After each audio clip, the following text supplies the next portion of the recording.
Frères et sœurs dans le Christ,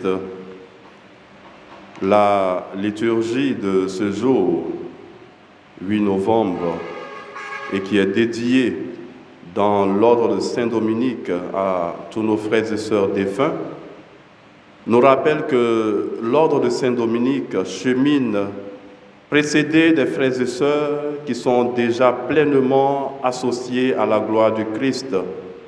Nous les avons fêtés hier, il s'agit de nos saints, et aussi de ceux qui, selon l'expression de la Constitution conciliaire Lumen Gentium, sont encore en état de purification. Il est dit de ces défunts-là qu'ils sont encore en état de purification.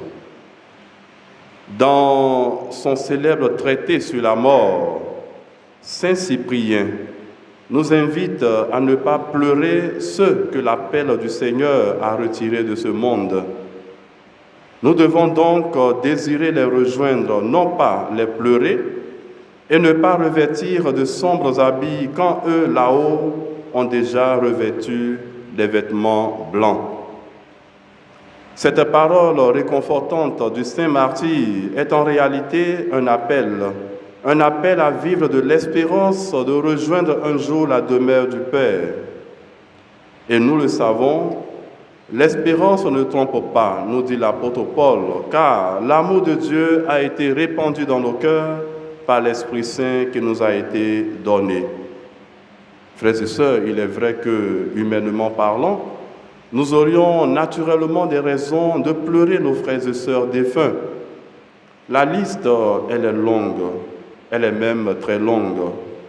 Ceux que nous ne connaissons pas, mais aussi et surtout ceux que nous connaissons et avec qui nous avons vécu dans nos différentes maisons, que nous avons même vu souffrir ou non.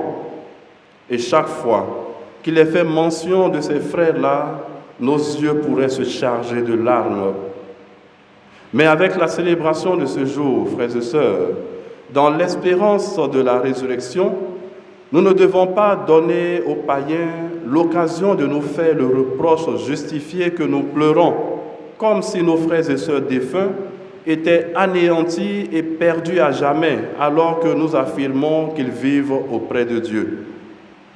Oui, nous mourrons, mais la mort nous fait passer à l'immortalité et la vie éternelle ne peut venir à nous si nous ne sortons pas de ce monde. Comprenons-le, ce n'est pas une fin, c'est bien un passage.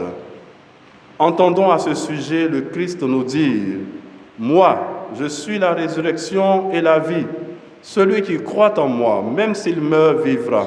Et tout homme qui vit et croit en moi ne mourra pas pour toujours. » Entendons encore le Christ nous dire, comme dans l'évangile que nous venons de proclamer, « Père, ceux que tu m'as donnés, je veux que là où je suis, eux aussi soient avec moi, et qu'ils contemplent ma gloire, celle que tu m'as donnée, parce que tu m'as aimé avant même la création du monde. » Tout compte fait, frères et sœurs, la sainteté implique une idée de séparation, mais aussi une idée d'appartenance, de communion et de proximité avec Dieu.